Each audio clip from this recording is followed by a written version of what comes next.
ಶಾರದಾ ಶಾರದಾಂ ಭೋಜವದನಾ ವದನಾಂಬುಜೇ ಸರ್ವದಾ ಸರ್ವದಾಸ್ಮಾಕಂ ಸನ್ನಿಧಿಂ ಕ್ರಿಯಾತ್.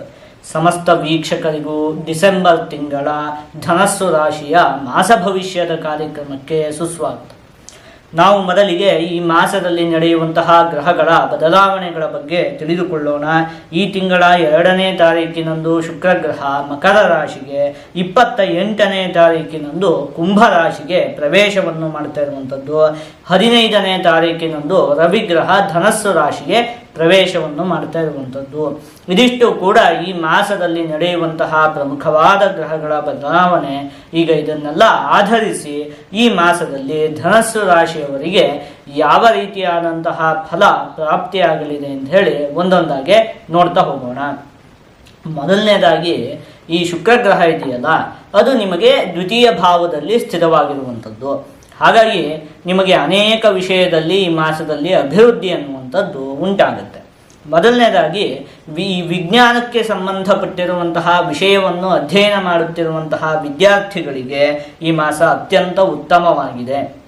ಇನ್ನು ಕಲೆಗಳಿಗೆ ಸಂಬಂಧಪಟ್ಟಿರುವಂತಹ ವಿಚಾರ, ಅಂದರೆ ಈ ಚಿತ್ರವನ್ನು ಬಿಡಿಸುವಂಥದ್ದು ಇರಬಹುದು ಅಥವಾ ಸಂಗೀತ ಆಗಿರಬಹುದು, ಈ ರೀತಿಯಾಗಿ ಕಲೆಗಳಿಗೆ ಸಂಬಂಧಪಟ್ಟಿರುವಂತಹ ವಿಷಯವನ್ನು ಅಧ್ಯಯನ ಮಾಡುತ್ತಿರುವಂತಹ ವಿದ್ಯಾರ್ಥಿಗಳಿಗೂ ಕೂಡ ಈ ಮಾಸ ಉತ್ತಮವಾಗಿದೆ. ಜೊತೆಗೆ ಕಲಾವಿದರುಗಳಿಗೂ ಕೂಡ, ಅಂದರೆ ಇದಕ್ಕೆ ಸಂಬಂಧಪಟ್ಟಿರುವಂತಹ ಕೆಲಸವನ್ನು ಮಾಡುತ್ತಿರುವಂತಹ ವ್ಯಕ್ತಿಗಳಿಗೆ ಈ ಮಾಸ ಉತ್ತಮವಾಗಿದೆ. ಅವರ ಉದ್ಯೋಗದಲ್ಲಿ ಅಭಿವೃದ್ಧಿ ಅನ್ನುವಂಥದ್ದು ಉಂಟಾಗುತ್ತೆ. ಇನ್ನು ಕೃಷಿಗೆ ಸಂಬಂಧಪಟ್ಟಿರುವಂತಹ ಕೆಲಸವನ್ನು ಮಾಡುತ್ತಿರುವಂತಹ ವ್ಯಕ್ತಿಗಳಿಗೂ ಕೂಡ ಈ ಮಾಸ ಉತ್ತಮವಾಗಿದೆ. ಜೊತೆಗೆ ಹೈನುಗಾರಿಕೆಯನ್ನು ಮಾಡುತ್ತಿರುವಂತಹ ವ್ಯಕ್ತಿಗಳಿಗೂ ಕೂಡ ಈ ಮಾಸದಲ್ಲಿ ಅಭಿವೃದ್ಧಿ ಅನ್ನುವಂಥದ್ದು ಉಂಟಾಗುತ್ತೆ. ಜೊತೆಗೆ ಬಟ್ಟೆ, ಹೂವು, ಹಣ್ಣು ಮತ್ತೆ ಸುಗಂಧ ವಸ್ತುಗಳ ವ್ಯಾಪಾರಿಗಳಿಗೂ ಕೂಡ ಈ ಮಾಸದಲ್ಲಿ ಅಭಿವೃದ್ಧಿ ಅನ್ನುವಂಥದ್ದು ಉಂಟಾಗುತ್ತೆ. ಶುಕ್ರಗ್ರಹ ದ್ವಿತೀಯ ಭಾವದಲ್ಲಿ ಸ್ಥಿರವಾದಂತಹ ಸಂದರ್ಭದಲ್ಲಿ ಕೀರ್ತಿ ಲಾಭಂ, ಶುಭಂ ಸೌಖ್ಯಂ, ಪ್ರತಿಜ್ಞಾ ಪರಿಪಾಲನಂ, ದೇಹ ಸೌಖ್ಯಂ, ವಸ್ತ್ರಲಾಭಂ ದ್ವಿತೀಯೇ ಭೃಗು ಸಂಸ್ಥಿತೆ ಅಂತ ಹೇಳಿರುವಂಥದ್ದು. ಮುಖ್ಯವಾಗಿ ಕೀರ್ತಿ ಲಾಭ, ನಿಮಗೆ ಒಂದು ಕೀರ್ತಿಯ ಪ್ರಾಪ್ತಿ ಎನ್ನುವಂಥದ್ದು ಉಂಟಾಗುತ್ತೆ. ಸೌಖ್ಯಂ ಅಂದರೆ ಒಂದಷ್ಟು ಸುಖದ ಪ್ರಾಪ್ತಿಯೂ ಕೂಡ ಉಂಟಾಗುತ್ತೆ, ಅಂದರೆ ನಿಮ್ಮ ಮನಸ್ಸಿಗೆ ಒಂದು ನೆಮ್ಮದಿಯ ಪ್ರಾಪ್ತಿ ಅಂತ ಹೇಳುವಂಥದ್ದು ಉಂಟಾಗುತ್ತೆ. ಪ್ರತಿಜ್ಞಾ ಪರಿಪಾಲನಂ ಅಂದರೆ ಈ ಹಿಂದೆ ನೀವು ಯಾರಿಗಾದ್ರೂ ಏನಾದರೂ ಮಾತನ್ನು ಕೊಟ್ಟಿದ್ರೆ ಅದನ್ನೆಲ್ಲ ಈ ಮಾಸದಲ್ಲಿ ನೆರವೇರಿಸ್ತೀರಿ, ಅಥವಾ ನೀವೇನೋ ಒಂದು ಪ್ರತಿಜ್ಞೆಯನ್ನು ಮಾಡಿರ್ತೀರಿ, ನಾನು ಈ ರೀತಿ ಆಗಬೇಕು ಅಂತ ಹೇಳಿ. ಆ ಎಲ್ಲ ಪ್ರತಿಜ್ಞೆಗಳು ಕೂಡ ಈ ಮಾಸದಲ್ಲಿ ಈಡೇರುತ್ತೆ. ಅದಾದ್ಮೇಲೆ ವಸ್ತ್ರ ಲಾಭಂ, ಅದೇ ಈ ಹಿಂದೆಯೇ ಯೋಚನೆ ಮಾಡಿದಂತೆ ಒಂದಷ್ಟು ಬಟ್ಟೆಯ ಲಾಭ ಅಂತ ಹೇಳುವಂಥದ್ದು ಉಂಟಾಗುತ್ತೆ, ಅಥವಾ ಬಟ್ಟೆಯಿಂದ ಲಾಭ ಉಂಟಾಗುತ್ತೆ. ಅಂದರೆ ಬಟ್ಟೆಯ ವ್ಯಾಪಾರವನ್ನು ಮಾಡ್ತಿರುವಂತಹ ವ್ಯಕ್ತಿಗಳಿಗೆಲ್ಲ ಈ ಮಾಸ ಅತ್ಯಂತ ಉತ್ತಮವಾಗಿದೆ ಅಂತ ಹೇಳಿ ಯೋಚನೆಯನ್ನು ಮಾಡಬಹುದು.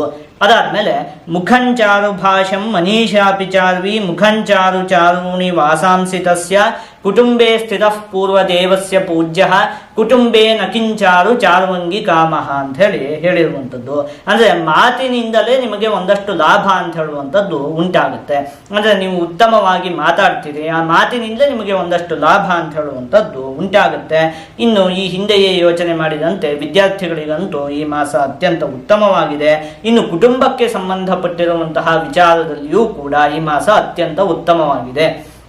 ಅಂದರೆ ಈ ಕುಟುಂಬದಲ್ಲಿ ಏನಾದರೂ ವೈಮನಸ್ಯಗಳೆಲ್ಲ ಇದ್ದಂತಹ ಪಕ್ಷದಲ್ಲಿ ಅದೆಲ್ಲ ಬಗೆಹರಿಯುವುದಕ್ಕೆ ಈ ಮಾಸದಲ್ಲಿ ಅತ್ಯಂತ ಅವಕಾಶ ಇದೆ. ಅಂದರೆ ಕುಟುಂಬದಲ್ಲೇ ಒಂದಷ್ಟು ಬಂಧುಗಳ ಮಧ್ಯೆ ಆಗಿರಬಹುದು, ಏನೋ ಒಂದಷ್ಟು ಗಲಾಟೆಗಳೆಲ್ಲ ಆಗಿ ಮಾತನ್ನಾಡುವಂಥದ್ದನ್ನು ಬಿಟ್ಟಿರುವಂಥದ್ದು ಇರಬಹುದು. ಈ ರೀತಿಯಾಗಿ ಏನೋ ಒಂದಷ್ಟು ಸಣ್ಣ ಪುಟ್ಟ ವೈಮನಸ್ಯಗಳೆಲ್ಲ ಉಂಟಾಗಿರುತ್ತಲ್ಲ ಕುಟುಂಬದಲ್ಲಿ, ಅದೆಲ್ಲ ಬಗೆಹರಿಯುವುದಕ್ಕೆ ಈ ಮಾಸದಲ್ಲಿ ಅತ್ಯಂತವಾಗಿ ಅವಕಾಶ ಅಂತ ಹೇಳುವಂಥದ್ದಿದೆ.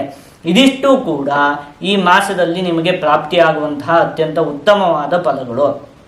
ಈ ಮಾಸದಲ್ಲಿ ನೀವು ಒಂದೆರಡು ವಿಚಾರದಲ್ಲಿ ಒಂದು ಸ್ವಲ್ಪ ಜೋಪಾನವಾಗಿರಬೇಕು. ಅದೇನು ಅಂತ ಹೇಳಿ ನೋಡ್ತಾ ಹೋಗೋಣ. ಮೊದಲನೇದಾಗಿ ಈ ರವಿಗ್ರಹ ಇದೆಯಲ್ಲ, ಅದು ನಿಮ್ಮ ರಾಶಿಯಲ್ಲೇ ಸ್ಥಿತವಾಗಿರುವಂಥದ್ದು. ಆ ಸಂದರ್ಭದಲ್ಲಿ ಜನ್ಮನ್ಯಾಯಾಸದೋರ್ಕಃ ಅಂತ ಹೇಳಿರುವಂಥದ್ದು. ಒಂದು ಸ್ವಲ್ಪ ಮಟ್ಟಿಗೆ ಆಯಾಸ ಅಂತ ಹೇಳುವಂಥದ್ದು ಕಾಡುತ್ತೆ. ಅಂದರೆ ನೀವು ಯಾವುದೇ ಕೆಲಸ ಮಾಡಿದರೂ ಕೂಡ ಒಂದು ಸ್ವಲ್ಪ ಕೆಲಸ ಮಾಡಿದಾಗ ಸುಸ್ತು ಉಂಟಾಗುತ್ತೆ, ಆಯಿತಾ? ಆ ರೀತಿಯಾಗಿ ಆಯಾಸ ಅಂತ ಹೇಳುವಂಥದ್ದು ಈ ಮಾಸದಲ್ಲಿ ಕಾಡುವುದಕ್ಕೆ ಅತಿ ಹೆಚ್ಚು ಅವಕಾಶ ಅಂತ ಹೇಳುವಂಥದ್ದಿದೆ. ಏನು ಮಾಡಬೇಕು ಹೇಳಿ? ಆದಷ್ಟು ನೀವು ಪೌಷ್ಟಿಕಾಂಶಯುಕ್ತವಾದಂತಹ ಆಹಾರವನ್ನು ಸೇವನೆ ಮಾಡಬೇಕು, ಆಯಿತಾ? ಆ ರೀತಿಯೆಲ್ಲ ಮಾಡಿದಂತಹ ಪಕ್ಷದಲ್ಲಿ ಆದಷ್ಟು ಆಯಾಸ ಅಂತ ಹೇಳುವಂಥದ್ದು ಕಾಡುವುದಿಲ್ಲ.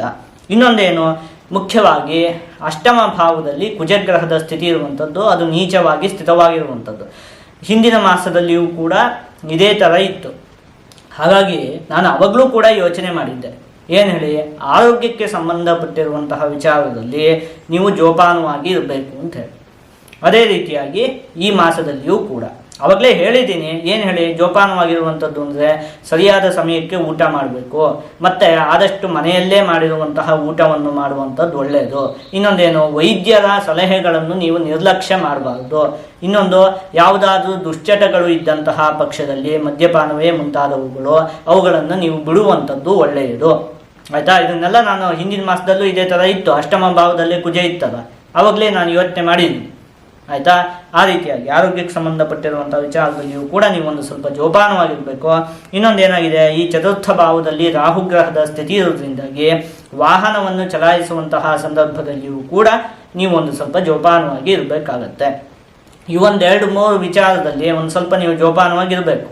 ಆಯಿತಾ? ಇನ್ನು ಉಳಿದಂಥ ಎಲ್ಲ ವಿಚಾರದಲ್ಲಿಯೂ ಕೂಡ ನಿಮಗೆ ಅಭಿವೃದ್ಧಿ ಅನ್ನುವಂಥದ್ದು ಉಂಟಾಗುತ್ತೆ. ಈಗ ಇದನ್ನೆಲ್ಲ ಒಟ್ಟುಗೂಡಿಸಿ ಒಂದೊಂದೇ ವಿಚಾರದಲ್ಲಿ ಈ ಮಾಸದಲ್ಲಿ ಯಾವ ರೀತಿಯಾದಂತಹ ಫಲ ಪ್ರಾಪ್ತಿಯಾಗಲಿದೆ ಅಂತ ಹೇಳಿ ನೋಡ್ತಾ ಹೋಗೋಣ. ಮೊದಲನೇದಾಗಿ ಆರೋಗ್ಯಕ್ಕೆ ಸಂಬಂಧಪಟ್ಟಿರುವಂತಹ ವಿಚಾರದಲ್ಲಿ ಹೇಳಿದಂತೆ ಜೋಪಾನವಾಗಿರಬೇಕಾಗುತ್ತೆ. ಇನ್ನು ಕುಟುಂಬ, ವಿದ್ಯೆ, ಹಣಕಾಸು ಮತ್ತು ಉದ್ಯೋಗಕ್ಕೆ ಸಂಬಂಧಪಟ್ಟಿರುವಂತಹ ವಿಚಾರದಲ್ಲಿ ಈ ಮಾಸ ಉತ್ತಮವಾಗಿದೆ. ಇದರಲ್ಲೆಲ್ಲ ಅಭಿವೃದ್ಧಿ ಅನ್ನುವಂಥದ್ದು ಉಂಟಾಗುತ್ತೆ.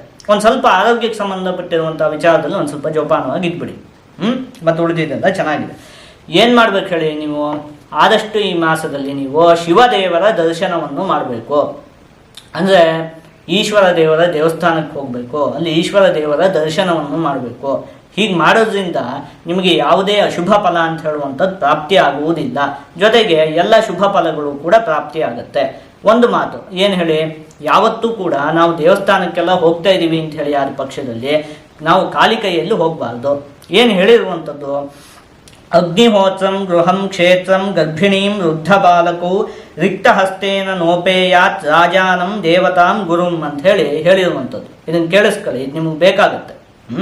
ಏನು ಅಗ್ನಿಹೋತ್ರಂ ಗೃಹಂ ಅಂದರೆ ಯಾವುದಾದ್ರೂ ಮನೆಯಲ್ಲಿ ಅಗ್ನಿಹೋತ್ರವನ್ನೆಲ್ಲ ಮಾಡ್ಕೊಂಡು ಬರ್ತಾ ಇದ್ದಾರೆ ಅಂಥೇಳಿ ಆದರೆ ನಾವು ಅಲ್ಲಿಗೆ ಹೋಗ್ತಾ ಇದ್ದೀವಿ ಅಂಥೇಳಿ ಆದ ಪಕ್ಷದಲ್ಲಿ, ಅದೇ ರೀತಿಯಾಗಿ ಕ್ಷೇತ್ರಂ ಯಾವುದಾದ್ರೂ ಪುಣ್ಯಕ್ಷೇತ್ರಕ್ಕೆ ಹೋಗ್ತಾ ಇದ್ದೀವಿ ಅಂತ ಹೇಳಿ ಆದ ಪಕ್ಷದಲ್ಲಿ, ಗರ್ಭಿಣಿ ಅಥವಾ ಯಾವುದೋ ಒಬ್ಬರು ಸ್ತ್ರೀ ಗರ್ಭಿಣಿಯಾಗಿರ್ತಾರೆ ಅವರನ್ನು ನೋಡುವುದಕ್ಕೆ ಹೋಗ್ತಾ ಇದ್ದೀವಿ ಅಂತ ಹೇಳಿ ಆದ ಪಕ್ಷದಲ್ಲಿ, ವೃದ್ಧ ಬಾಲಕು ಅಥವಾ ಯಾವುದಾದ್ರೂ ಒಂದು ಮನೆಯಲ್ಲಿ ವಯಸ್ಸಾದವರು ಇದ್ದಾರೆ ಅಲ್ಲಿಗೆ ಹೋಗ್ತಾ ಇದ್ದೀವಿ, ಅಥವಾ ಯಾವುದೋ ಒಂದು ಮನೆಯಲ್ಲಿ ಸಣ್ಣ ಸಣ್ಣ ಮಕ್ಕಳು ಇದ್ದಾರೆ ಅಲ್ಲಿಗೆ ನಾವು ಹೋಗ್ತಾ ಇದ್ದೀವಿ ಅಂತ ಹೇಳಿ ಆದ ಪಕ್ಷದಲ್ಲಿ, ಹಾಗೆ ರಾಜಾನಂ ಯಾವುದಾದ್ರೂ ಪ್ರಮುಖವಾದ ವ್ಯಕ್ತಿಗಳನ್ನು ನೋಡುವುದಕ್ಕೆ ಹೋಗ್ತಾ ಇದ್ದೀವಿ ಅಂತ ಹೇಳಿ ಆದ ಪಕ್ಷದಲ್ಲಿ, ದೇವತಾಂ ಅದೇ ದೇವರ ಒಂದು ದರ್ಶನಕ್ಕೆ ಹೋಗ್ತಾ ಇದ್ದೀವಿ ಅಂತ ಹೇಳಿ ಆದ ಪಕ್ಷದಲ್ಲಿ, ದೇವಸ್ಥಾನಕ್ಕೆ ಹೋಗ್ತಾ ಇದ್ದೀವಿ ಅಂತ ಹೇಳಿ ಆದ ಪಕ್ಷದಲ್ಲಿ, ಹಾಗೆ ಗುರುಂ ಅಂತ ಹೇಳಿರುವಂಥದ್ದು. ಅಂದರೆ ನಮಗೆ ಪಾಠ ಮಾಡಿದಂತಹ ವ್ಯಕ್ತಿಗಳು, ನಮ್ಮ ಗುರುವಿನ ಸ್ಥಾನದಲ್ಲಿ ಇರುವಂತಹ ವ್ಯಕ್ತಿಗಳನ್ನು ನೋಡುವುದಕ್ಕೆ ಹೋಗ್ತಾ ಇದ್ದೀವಿ ಅಂತ ಹೇಳಿ ಆದ ಪಕ್ಷದಲ್ಲಿ,